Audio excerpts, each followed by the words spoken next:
여러분들이 한 기업을 책임을 지고 계시는 분들이에요. 저나 여러분들이랑 입장이 똑같습니다. 주인의식 하는 이 말이 참 중요한 말인데, 주인의식을 갖고 일하느냐 없이 일하느냐 하늘과 땅 차이입니다. 제가 어느 책을 보니까 리더가 뛰지 않으면은 조직원은 걷지도 않는다 이런 말이 있어요. 그 굉장히 무서운 얘기 아닙니까?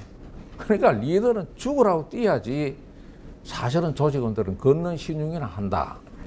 이게 아마 인간의 본성일지도 몰라요, 사실은. 그러면은 조직원들의 힘을 최대한 이끌어내야 하고 어떤 창 끝으로 어떤 방패를 뚫기 위해서는 어떻게 하느냐. 리더가 새벽부터 아닙니다. 이거는 24시간을 갖다 죽으라고 뛰다녀야 돼요. 그러면 조직원들은 같이 힘을 합쳐줄 겁니다. 그리고 구미에 있는 기업인들 많은 분들께 제가 여쭤봤어요. 바람이 뭡니까? 이렇게 여쭤봤어요. 우리 경제학에 보통 보면 여러분들 기업하시는 분들, 기업가는 이윤을 극대화하는 거다.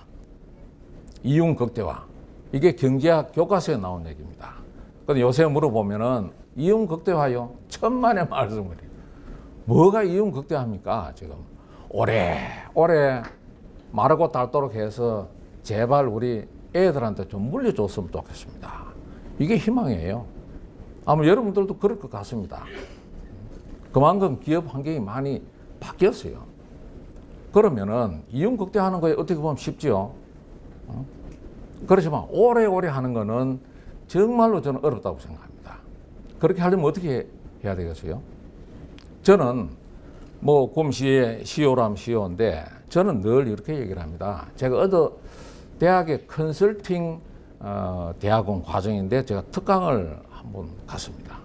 뭐 특별한 교재 없이 제가 1시간 특강을 한다고 쭉 했는데, 그때 제가 말씀드린 건 뭐냐. 기업인, 그러고 이 세상을 살아가는 모두가 자기를 객관적으로 보는 훈련을 끊임없이 좀 해야 된다. 이런 얘기를 제가 했어요.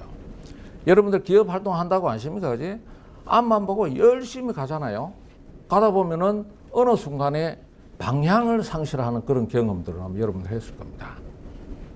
이게 지식이 부족하거나 인적 네트워크가 부족하거나 여러분들이 45도 옆에서 내려다보는 훈련이 안 돼서 그렇다고 저는 생각을 해요.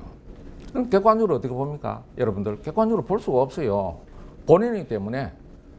지금 세계적인 애플, 삼성, 최고 가는 회사들도요, 수십억, 수백억 주고 컨설팅을 받습니다. 왜 그렇게 했어요? 삼성이 왜 컨설팅을 받습니까? 세계적으로 지금 뭐 최고의 지금 수익을 남기는 대한민국 최고 기업이 됐는데 왜 컨설팅을 받겠어요? 방향 감각을 상실 안 하려고 하는 거예요. 그런 대기업들도 그런데, 여러분 옛날에 아폴로 달에 갈 때 어디입니까? 휴스턴 거기서 우주본부에서 쏘면은 달나라까지 가는 게 특정 지점에 맞추려면은 그게 바닷가에 바늘 하나 세워놓고 바늘 귀를 맞추는 정도의 총으로 그 정도의 정확성이 있어야 되는데 그거 불가능해요. 어떻게 합니까? 가면서 계속 컴퓨터로 계산하면서 가는 겁니다. 궤도 수정 안 하면 엉뚱하게 가버리는 거예요. 달나라는 고사하고 그냥 우주 미하게 돼버려요. 그래서 저는 여러분들께 오늘 사실은 이 방향 감각을 잊어버리지 않고 늘 객관적으로 보는 훈련, 이거는 이런 포럼이나 또 많은 독서나 또 여러분들 지인들 많은 분들과 대화를 나누고 이렇게 하면 아마 큰 도움이 되리라고 봅니다. 저는 그 서산대사가 쓴 그 시가 하나 있습니다. 답설, 야중, 뭐 하면서 여러분들 아시죠? 그 보면은, 수작 후인정, 마지막에 그겁니다. 눈이 오는 밤길을 혼자 함부로 어지럽게 걷지 마라, 이런 말이지요. 그리고 당신이 오늘 걸은 길은 내일 그 길을 걷는 사람들에게는 이정표가 되리니, 이렇게 끝입니다. 수작 후인정, 이정표 할 때. 그래서 이런 말 여러분들 들어보면은 함부로 행동을 할 수가 없다는 생각이 들어요. 실제로 그렇잖아요. 제가 이제 삼선하고 12년 마무리하고 가면은 제 앞에는 이제 김관용 도지사님 계셨고 하면은 보통 보면 우리 공무원들 모든 행정들이 선례를 많이 따집니다. 선례가 어떻게 되었다. 이게 굉장히 중요한 행정의 모토예요. 모든 것을 법으로, 조례로, 규칙으로 다 규정할 수가 없어요. 그러면은 선배님들이 어떻게 했느냐. 이게 수작 후인정입니다. 후배들이 어떻게 했느냐. 또 여러분들 같은 업종에 있는 선배님들이 어떤 길을 걸어와서 지금 저분이 2대, 3대까지 지금 기업을 물려줬어요. 야, 그러면 저 기업에는 뭔가 비밀이 있다. 응? 그러면 여러분들이 그분들의 뒷걸음을 여러분들이 알아봐야 됩니다. 저분이 왜 저렇게 잘했지? 그게 바로 수작, 후인정, 답설 야준 거 함부로 걷지 말자. 근데 여러분들은 좀 CEO이기 때문에 여러분들은 후배들이 아니고 여러분들 입장이에요. 함부로 어지럽게 그러시면 안 되겠죠. 그런데 방향타가 없으면 여러분 함부로 왔다 갔다 하면 시간 낭비, 돈 낭비, 결국은 사업도 망하고 안 되는 거죠. 이게. 저는 오늘 여러분들께 이런 말씀으로 제가 오늘 이어와서 특강을 하면서 한 가지 팁을 드리겠습니다. 구미에는 그 청화산이라고 산이 하나 있습니다. 그 산은 참 여러분들 혹시 등산하실 분 있으면 제가 미리 말씀 좀 드릴게요. 보통 산은 올라가면은 그냥 내려옵니다. 보통 올라가면 내려와요. 구미는 금산도 그래요. 대부분이 그래요. 이 청화산은 봉우리가 한 5개 돼요. 눈이 오는 날 제가 등산을 했는데 저는 첫 번째 이 올라가다가 저 올라가면 끝이겠거니 하고 올라갔어요. 근데 꼭대기 올라가니까 다음 봉우리가 또 있어요. 그래서 청화산 꼭대기는 어디입니까? 저 있다고 손으로 이러고 또 갔어요. 갔더니 올라가니까 다음 봉우리가 또 보입니다. 그러니까 첫 번째부터 5번째 정상이 절대 안 보여요. 그래서 참 살면서 제가 큰 힌트를 얻었습니다. 여러분들 첫 번째부터 5번째 봉우리는 보이지도 않을 뿐더러 만약 여러분들이 5번째 봉우리를 보시려고 무리하면은 아마도 사업하는데 큰 무리가 있지 않을까. 2번째 봉우리 가면 자동적으로 3번째 봉우리가 보여요. 3번째 올라가면은 4번째, 4번째 올라가면 드디어 5번째 봉우리가 보입니다. 5번째 봉우리가 청화산이에요. 거기에서는 내려옵니다. 그죠? 내려오는데 이 역시 우리가 기업을 하거나 행정을 하거나 처음부터 너무 무리하게 목표를 내세우다 보면은 큰 화를 당하는 게 아닌가. 이거 역시 저는 하나의 지혜로 봅니다. 제가 구미시장 3번 했습니다만은 첫 번째 할 때 4년 동안에 그 다음 5년, 6년째가 잘 안 보였어요. 솔직히 제가 고백을 하면은. 그렇지만은 5년, 6년, 11년째로 오면은 과거를 돌아보면은 역시 선배님들의 한 방향이 대체로 옳았다라는 생각을 저는 합니다. 대체로. 그게 솔직한 고백이고 또 모르겠어요. 저희 후임이 또 어떤 생각을 할지는 모르겠지만은 아마 여러분들 아까 말씀드린 것처럼 수작 후인정이라는 말씀이 아마 하나의 팁이 안 될까 이런 생각을 합니다. 구미는 여러분들 뭐 잘 아실 겁니다. 우리 포항은 대한민국 최고 세계적인 철강 도시, 또 구미는 세계적인 IT 도시. 저는 아주 자랑스럽게 생각하는 게 우리 삼성 스마트폰이 지금 전 세계 점유율은 1위입니다. 이익은 애플보다 좀 모호합니다만은 제가 시장 처음 할 때만 해도 노키아를 추월하기 위해서 삼성이 엄청나게 노력을 할 때입니다. 2006년, 7년도에 애플 아이폰이 나왔잖아요. 그리고 노키아는 2008년 이후에 사라져 버렸어요. 없어졌어요. 가장 격변기에 제가 구미 시장을 했습니다. 이 스마트폰 이 시장, 이거를 저는 그대로 지금 읽고 있어요. 2006년도에 노키아가 전 세계 점유율이 아마 30몇 프로 됐을 겁니다. 해서 삼성이 그때 뭐라고 강변을 했죠. 곧 세계 핸드폰 폰 1위를 차지한다. 이렇게 한참 노키아만 보고 갔는데 2007년도에 뭐가 나왔냐면 아이폰 가는 희한한 물건이 나왔어요. 그러니까 어플 시장하는 얘기들이 나오고 엄청난 수익을 창출하는 애플이 나왔습니다. 지금은 이제 애플 8 나오고 S8 나오고 지금 뭐 난리인데 지금 기기적으로는 아마 제 생각인 거예요. 삼성 스마트폰이 월등히 우위입니다. 그런데 코리아 디스카운트, 한국 국산에 대한 디스카운트 때문에 애플이 지금 아메리카 프리미엄이죠. 그것 때문에 더 이익을 많이 받는다고 저는 생각을 해요. 기계적으로 지금 완벽합니다. 지금 이제 대형 화면 이런 거는 애플이 우리 삼성을 따라와요. 거꾸로. 그리고 듀얼 카메라 이런 건 또 LG가 먼저 했잖아요. 이런 부분들은 이제 미국이 따라옵니다. 그렇지만은 수익 구조는 변화가 없을 거예요. 왜냐? 그럼 아메리카 프리미엄을 받기 때문에 거기에 대한 그건 우리가 어쩔 수가 없어요. 물론 그것도 앞으로 우리가 노력을 하면 되겠습니다만은 그래서 이 정말 세계적으로 어디 내놔도 손색이. 그리고 여러분 우리 박태준 회장이 포항의 포항제철 67년도죠. 67년도 처음 내려와서 92년도에 아마 여러분들 박정희와 박태준 위대한 만남 하는 그 책을 아마 이대환 작가가 쓴 책이 있습니다. 여러분 보신 분들 아마 계실지 모르겠어요. 책이 상당히 두꺼운데 그 책 출판 그런 기념회를 포항제철 그 어디 호텔입니까? 어디 거기서 했어요. 제가 왔다 갔습니다. 그러니까 박정희 대통령 태어난 도시 시장으로 제가 초청을 받았고 그 자격으로 제가 축사를 했습니다. 했는데 그날 박태준 회장님 돌아가 있으니까 사모님 오시더라고요. 아들이 왔습니다. 그러나 포항제철에 역대 회장님들은 다 오셨고 근데 박정희 대통령의 아버님 성함이 박성빈입니다. 여러분 아시죠? 박성빈. 근데 그날 박태준 회장님 아들이 왔는데 이름 소개하는 걸 보고 제가 깜짝 놀랐어요. 혹시 제가 잘 모르고 있으나 해서 제가 스마트폰을 꺼내고 다시 확인을 제가 했습니다. 아들 이름이 박성빈이에요. 박태준 회장님 아들 이름이.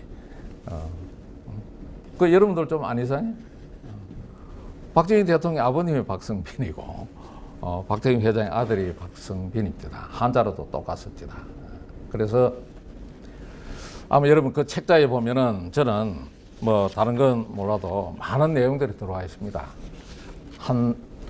두 남자가 만나서 참 엄청난 업적을 남기고 이렇게 돌아가셨는데 박태준 회장이 1992년 67년부터 25년 뒤에 사반세기입니다. 10월 3일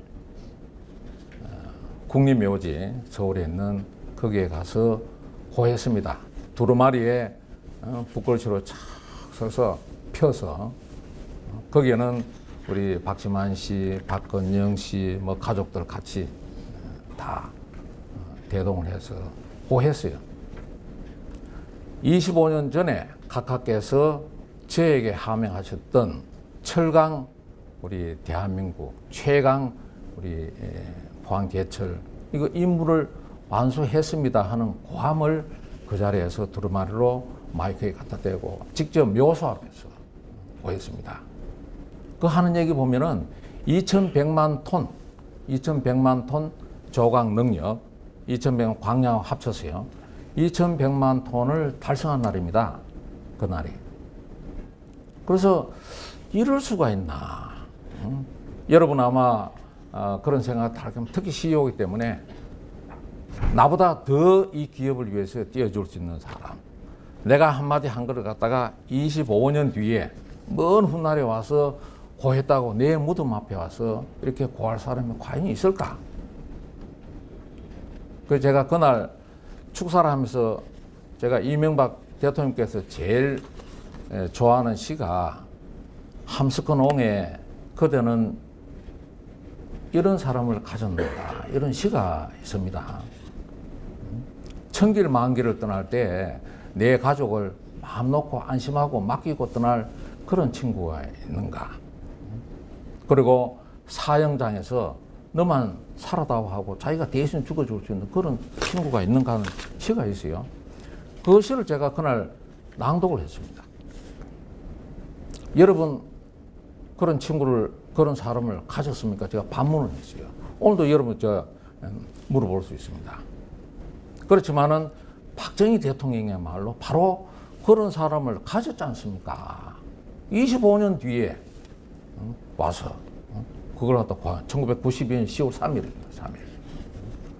그런 위대한 우리 박정희 대통령 고향 우리 구미 또 포항 제철 오늘의 포항을 만난 박태준 회장 이런 위대한 만남들이 책으로 아주 상세하게 기록이 되어 있습니다. 저는 이대환 작가에게도 정말 참 경의를 표합니다. 이런 부분에.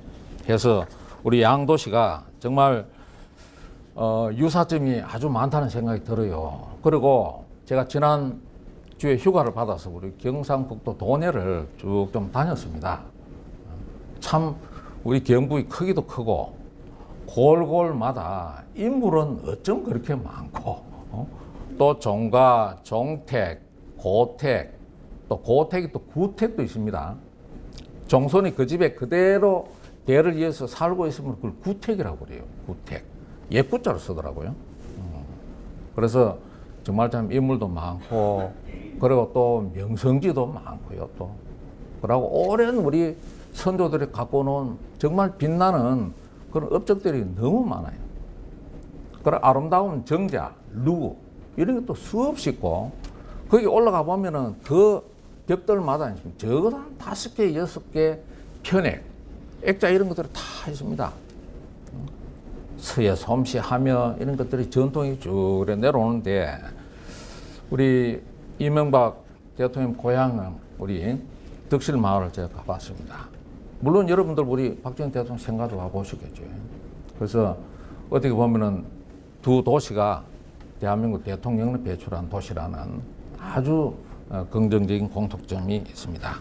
그리고 요새는 우리 도에서 구미는 탄소 섬유 또 우리 타이타늄 등 하는 4차 산업혁명의 핵심 소재가 되는 이런 소재로 우리 구미하고도 굉장히 직결이 되어 있습니다. 그리고 구미가 이제 5공단에 300만 평을 지금 하이테크 밸리로 해서 지금 우리가 분양을 시작을 했어요.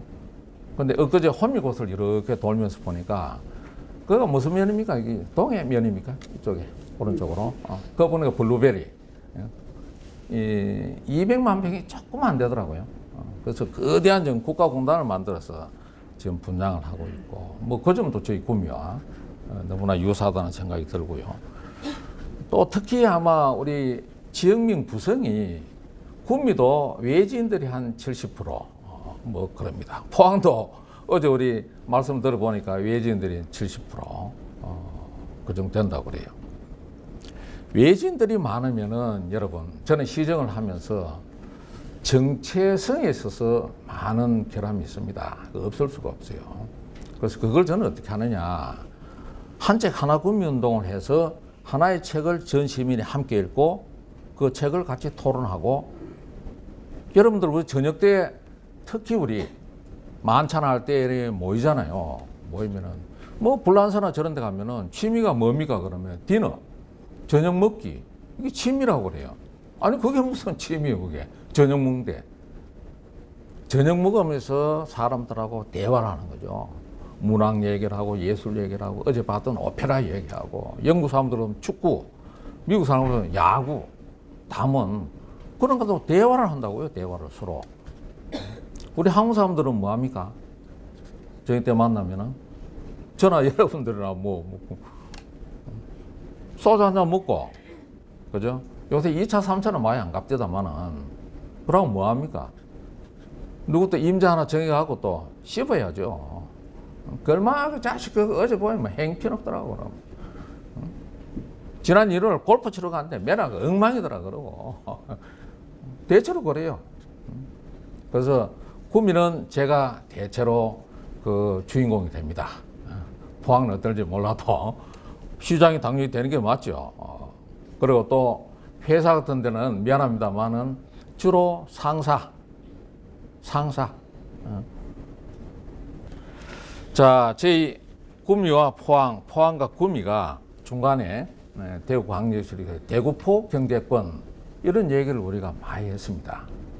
그런데 사실은 우리 포항에 신항만이 영일만 항이 또 되고 컨테이너 내선이 들어갈 수 있는 엄청난 일반 배는 6척 이렇게 해서 큰 우리 영일만 항이 지금 돼 있습니다. 저번에 박성호 시장 계실 때 우리 기업 경제인들이 구미로 오셨어요. 오셔서 구미에 많은 기업의 물동량을 우리 포항으로 좀 이용해달라. 저도 그때 우리 상공회의소 뭐 등 기업인들 많이 불러다가 같이 합동으로 또 회의도 하고 뭐 포럼도 하고 많은 노력을 저희들이 했습니다. 근데 뭐 앞으로도 숙제죠, 이거는. 그래서 포항과 좀 더 긴밀한 협조가 됐으면 좋겠다 이런 생각을 합니다. 뭐 물론 공상 차원에서 끝날 수도 있지만은 구미하고 포항 간에 운하를 만드는 것도 아마 물동량 이용하는 데는 엄청난 도움이 안 되겠나 이런 생각은 들어요. 근데 운하하면 대한민국 국민들 자다가도 또 깜짝깜짝 놀랍니다. 자라 보고 놀란 가서 뭐 보고 놀란다고. 근데 운하 정도는 학술적으로라도 아마 검토를 할 수 있지 않을까 이런 생각을 저는 해봅니다. 저희 구미는 뭐 간단히 제가 좀 소개를 드리면은 지금 저희들이 이제 아까 1, 2, 3, 4 공단이 있었고요. 제가 처음에 이제 취임할 때 2006년도에는 4공단이 조성을 하고 분양을 처음 시작을 했습니다. 그런데 한 2년 정도 지났을 때 얼추 이제 분양을 많이 했어요, 그때. 그래서 2008년도 3월 17일 우리 이명박 대통령께서 구미를 오셨습니다. 그때 취임하시고 한 달이 안 됐잖아요. 그때 지식경제부 업무 보고를 구미에서 받았어요. 그때는 신정부가 각 부처 업무 보고를 각 지역별로 나눠서 받았습니다. 아마 농림부는 아마 강원도 가셨을 거예요. 지식경제부, 산업부잖아요. 그 이제 구미, 또 울산, 뭐 이렇게 주기로 나눠서 받았는데 그때 지식경제부 업무 보고를 받으러 오셨을 때 제가 11시부터 업무 보고니까 그때 KTX로 이제 구미 오셔갖고 제가 그 자리에서 건의를 드렸습니다. 저희 구미에 4공단에 지금 분양이 많이 됐는데 우리 국가 5공단 1, 2, 3, 4, 5니까요. 300만 평 정도 조성을 좀 해주십시오. 그러니까 제가 현장에서 건의를 드렸어요. 근데 제 귀를 의심을 했습니다. 저는. 물론 한 10분 정도에 뭐 이것저것 굉장히 많이 물어보시더라고요. 구미 경제 상황이라든지 지금 4공단 분양 상황이라든지 뭐 이런 모든 부분에 엄청난 질문을 하시는데 제일 마지막에 그럼 좋다. 그럼 해주면은 분양은 자신이 있느냐 이렇게 저한테 하문을 합니다. 제가 그 자리에서 말씀드렸어요. 저의 정치적 생명을 걸고 저는 분양에 100% 자신이 있습니다. 그래서 대통령께서 하루 빨리 만들어 주라는 특별 지시를 했습니다. 이거는 지경부 업무 보고 받고 지시 말씀에 청와대 프레스 릴리스에 다 나온 얘기예요. 그리고 3월 19일 정도인가 대구의 문화방송에 달굴 만평에 제가 했던 이 코드를 그대로 따서 달굴 만평에 나왔습니다. 그게 시발이 된 거예요. 그래서 지금 현재 한 285만 평 됐습니다만은 300만 평 규모의 지금 5공단이 작년에 이제 도래 첨단 소재 8만 평 지금 10월 19일 날 우리 기공식을 했잖아요. 그리고 또 20만 평 주위에 탄소 성형 클러스터가 20만 평 도하고 우리 경산하고 등등 해서 지금 결정이 됐습니다. 그래서 5공단은 지금 탄소 섬유 위주로 아마 엄청나게 발전이 안 될까 이런 생각이 들어요. 여러분들 한번 기업하시기 때문에 탄소 섬유에 대해서 간단히 좀 설명을 드리면 이건 블루오션입니다. 지금은 뭐 다른 데 별로 하는 데가 없으니까. 그럼 도레이 같은 일본 회사인데 왜 우리 구미에 기존의 도레이가 우리 구미의 도레이 세안 이렇게 해서 구미에 진출을 했죠. 지금 이제 도레이 케미칼도 하고 뭐 다 지금 기업 영역을 많이 넓혔습니다. 도레이가 전 세계적으로 탄소 섬유는 듀퐁사하고 거의 쌍벽입니다. 제일 지금 하는데 대량 생산 기지가 이제 구미로 들어와요. 탄소 섬유는 무게는 철의 4분의 1이고요. 강도는 10배입니다. 10배. 저는 이 CFK 밸리라고 독일에 있는 거기하고 회원으로 우리가 가입이 돼 있어요. CFK 밸리 하는 한국 지사가 9월 달에 이제 구미로 들어옵니다. 구미로. 한데 이번에 5월 달에 제가 그 컨벤션 자기들 정기총회 하는데 갔더니 벌써 주제가 뭐냐면 라이트 웨이트 컨스트럭션이에요. 벌써 이제 뭐 탄소 섬유가 그죠? 뭐 항공기 만들고 뭐 자동차 만들고 뭐 고급 자전거 만들고 하는 게 이런 차원이 아니에요. 이제는 초경량제 건축입니다. 건축. 이런 식으로 이제 훨씬 더 앞서가요.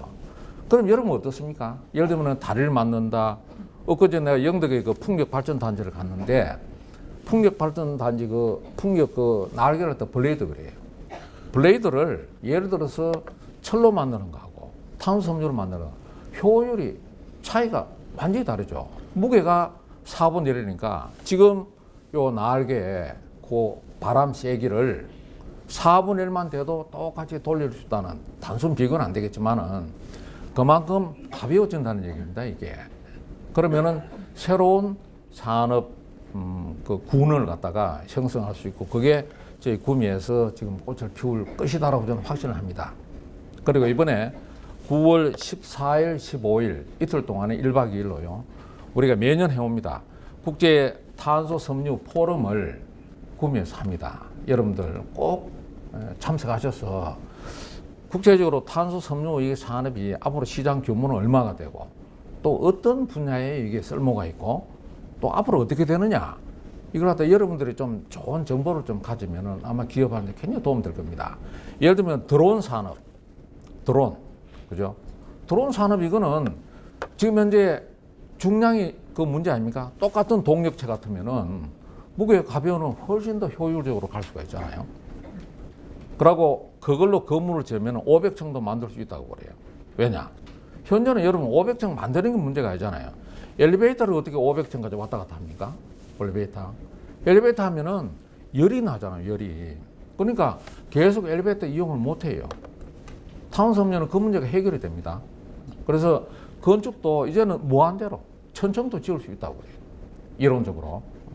그래서 이런 부분들이 우리 철강 도시하고 아마 꿈의 하모니가 되지 않을까 이런 생각을 저는 합니다. 그리고 이 산업 다각화 문제입니다. 아마 여러분들 기업하시면은 아마 기업 규모가 커질수록 아마 굉장히 고민이 생길 거예요. 아마 돈을 버시는 분들이 자기가 옛날에 10억 재산 있는 거하고 100억 재산 있는 거 만약 1000억이 됐다. 그럼 여러분들 굉장히 아마 고민이 될 겁니다. 이걸 어떻게 하느냐 이거를. 그래서 보통 포트폴리오 뭐 전략하고 하잖아요. 그러면 예를 들면 3분의 1은 뭐 이런 부동산, 3분의 1은 혹시 미래에 모르니까 현금, 뭐 3분의 1은 뭐 정권, 주식, 뭐 등등 이런 식으로 나눌 수가 있습니다.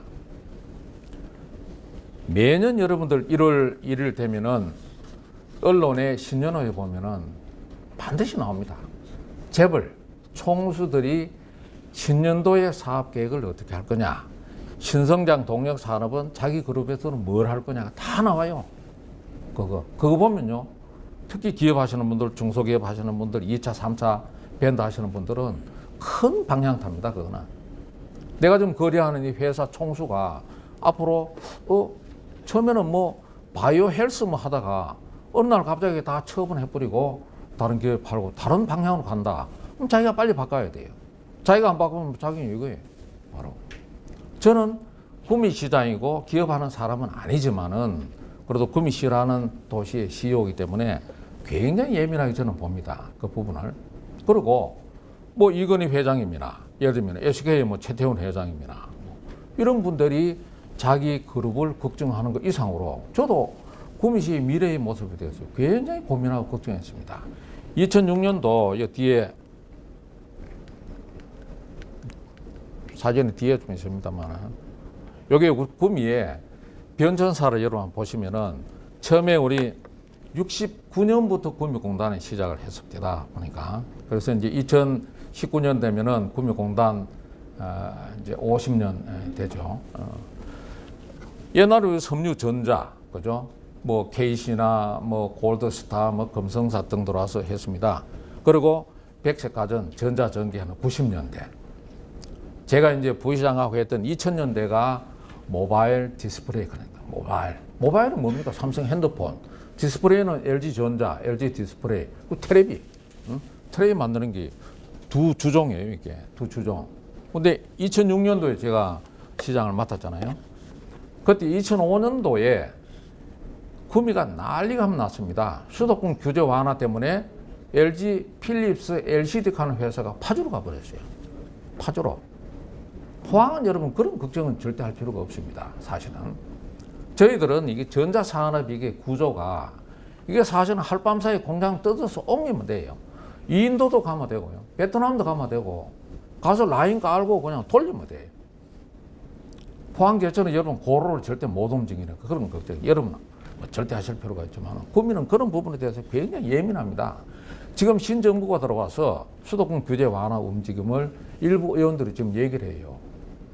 그게 여러분 지금 국토 균형 발전 뭐 등등 이런 차원에서는 절대 하면 안 되는 대목이 바로 그겁니다. 헌법도 지금 개헌하는데 지방 분권형 개헌을 한다고 대통령도 뭐 얘기를 했잖아요. 말씀을 했잖아요. 그래서 이런 부분에 모바일 디스플레이 2개 당시에 뭐 삐까뻔쩍하게 잘 나갔잖아요. 우리 수출이 300억 불 했습니다. 그때 350억 불, 500억 불 멀지 않았다 익하고 있었는데 지금 이게 현재는 한번 보세요. 이 2개를 믿고 제가 모 방송에 인터뷰를 할 때 자담 프로 할 때 제가 그 얘기했습니다. 이런 말씀하기 감히 하기가 참 구미 시장으로 할 수가 없는 얘기예요. 그럼 저는 했어요. 저는 우리 구미의 산업 다각화 문제는 구미의 미래의 모습을 좀 더 포트폴리오처럼 위험 부담을 분산하기 위해서입니다. 살기 위한 전략이지 배부르게 구미를 지금보다 더 발전시키자 이런 게 아니에요. 굉장히 저는 위기의식을 갖고 준비를 했습니다. 이 한번 보세요. 지금 우리 보시는 게 지금 요 2개를 모바일 디스플레이를 저는 IT로 그냥 뭉뚱그렸어요. 2개는 IT입니다. IT. 그리고 그 후에 저희들이 탄소 소재, 방금 말씀 탄소 섬유, 그 3D 프린팅, 요 뭐 다를 못 썼습니다. 홀로그램.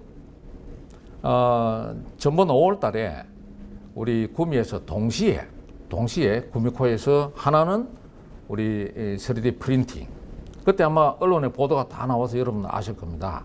3D 프린팅으로 국민대학 학생들이죠. 서울에 와서 패션쇼를 했습니다. 3D 프린팅으로 한 옷과 장신구 뭐 이런 걸로 패션쇼를 했어요. 가능합니다. 여러분.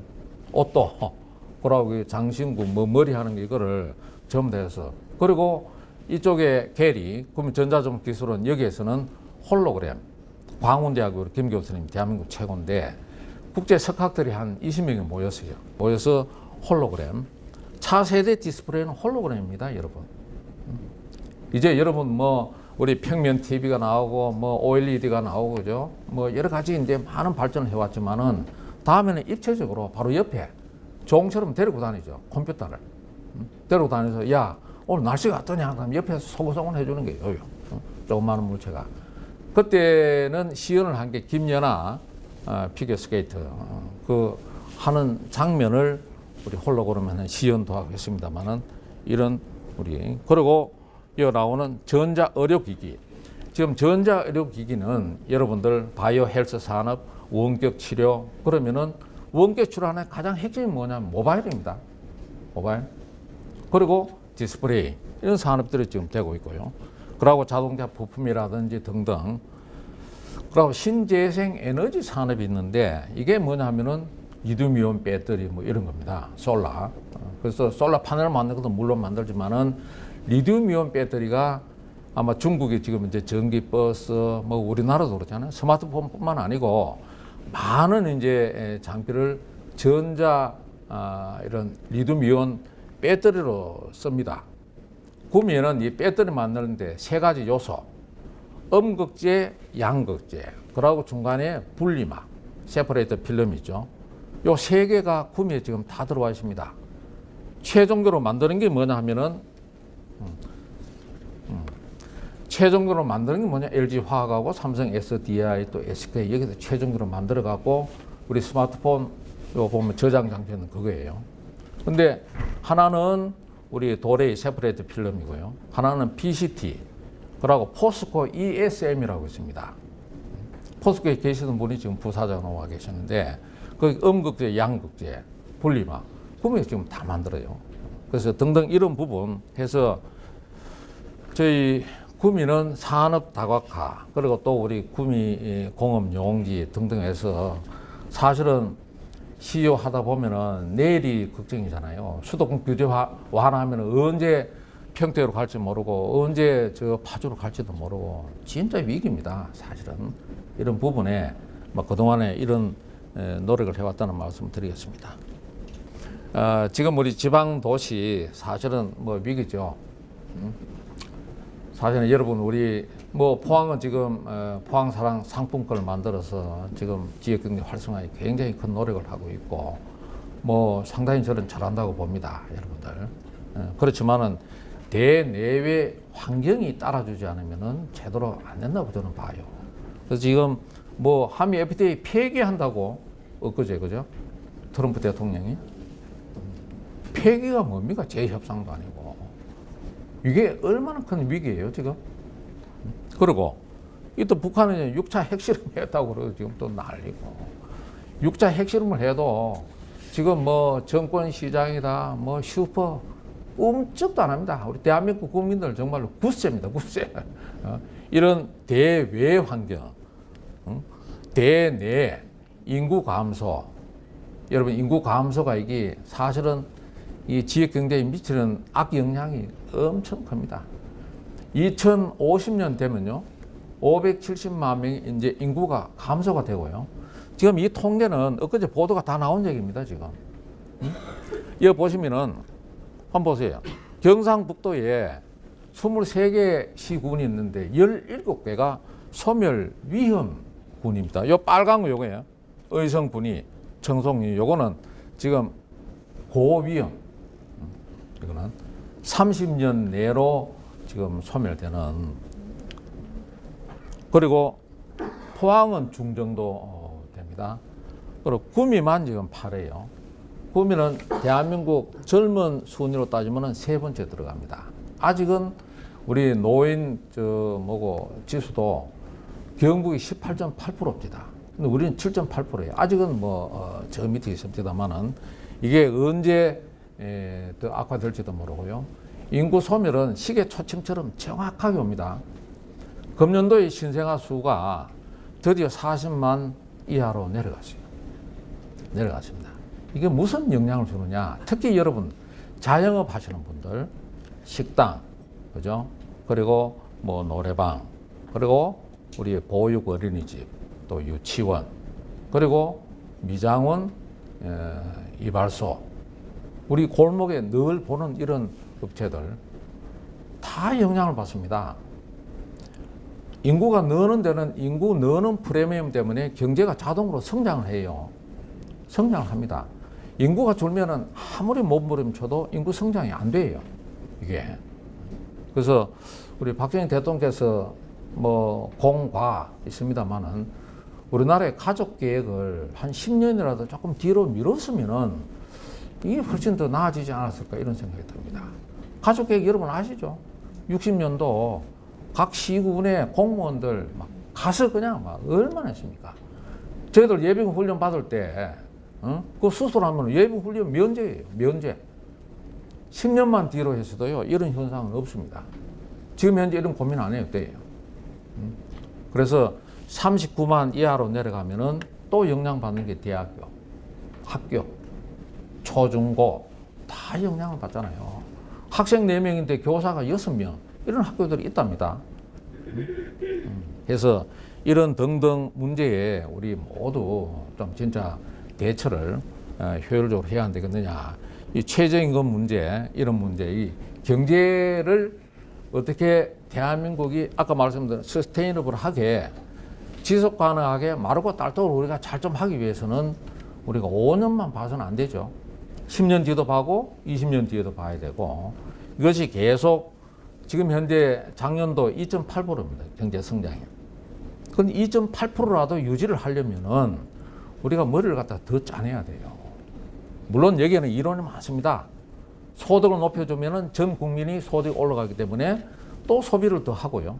그게 경제를 더 활성화시키고, 이거는 미국의 민주당 정부, 공화당 정부가 하는 거하고 좀 비슷해요.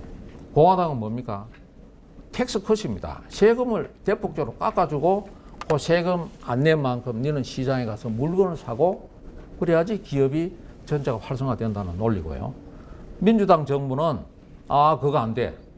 부자들 돈 있는 거 세금 더 내. 내갖고 큰 정부를 만듭니다. 큰 정부를 만들어서 정부에서 인위적으로 소득을 갖다가 재배분을 해줘요. 재배분을. 물론 정도의 차이는 있습니다. 물론. 그렇게 해서 물론 우리 최저임금이 올라가서 우리 특히 우리 알바생들, 우리 또 기초 밑에 있는 그런 우리 계층이 더 소득이 올라가면 얼마나 좋겠습니까? 그렇지만 이게 인플레를 동반을 하면은 효과는 반감됩니다. 지금 우리나라 사정은요, 디플레이션이 아니고 스태그플레이션 상황입니다. 디플레이션은 물가도 내려가고 경제 성장도 내려가면은 그거는 일본처럼 똔똔이에요. 은행 이자 없고 물가는 내려가고 경제 성장도 안 되고 그럼 똔똔이잖아요. 그 안에 사는 사람들은 잘 모른다고요. 이게 물가가 내려가니까. 그런데 스태그플레이션은 경제는 내려가는데 물가가 올라간다고요. 물가가. 그게 이제 참 어렵고 힘든 사람은 더 어려운 거죠. 이게. 그래서 만약 물가가 안 올라가고 최저임금 올라가서 소득이 늘어나면 굉장히 좋은 효과가 납니다. 그건 아까 말씀드린 것 미국의 공화당 정부, 민주당 정부, 뭐 선진국도 늘 해온 하나의 경제 수단이고, 하지만은 이게 저희 구미에서 보는 우리 기업인들의 여론조사 결과에서는 최저임금 높은 수준으로 너무 높다 하는 게 84%가 나왔어요. 84%. 예. 그리고 매년 16.4% 정도로 인상을 해서 만 원을 만들고 이랬을 경우에는 고용 감소가 48.4%, 그리고 도산이 37.7% 될 것이다 라는 게 구미 기업인들의 여론조사입니다. 아마 여러분들 포항은 어떤지는 모르겠습니다만은 저는 이 최저임금이든 뭐 이런 것들이 다 잘 됐으면 하는 바람이에요. 왜냐? 이게 대한민국 우리만 삽니까? 우리 아들, 딸도 살아야 되고, 서스테이너블하고. 아까 기업인들 그러잖아요. 마르고 딸도록. 그죠? 잘해서 자식, 또 손자대 물려주는 게 희망이잖아요. 대한민국 우리 지도자, 여러분들 포함해서 우리 대한민국 오늘, 내일, 50년, 100년 뒤를 보려면은 저는 감히 주장을 합니다. 모든 걸 갖다가 지혜롭게, 사려 깊게, 또 많은 분들 의견을 들어야죠. 듣고 균형 감각을 가지고 우리 국정, 도정, 시정, 그러죠? 여러분 시효, 우리 행정, 뭐 전부 다 그래 잘 좀 되었으면 바랍니다. 자, 오늘 뭐 두서없이 제가 강의를 했습니다. 제가 준비한 자료 제대로 설명 못 드렸습니다만은 여러분들과 함께한 거에 저는 무한한 영광을 느끼고 제 강의를 마치겠습니다. 감사합니다.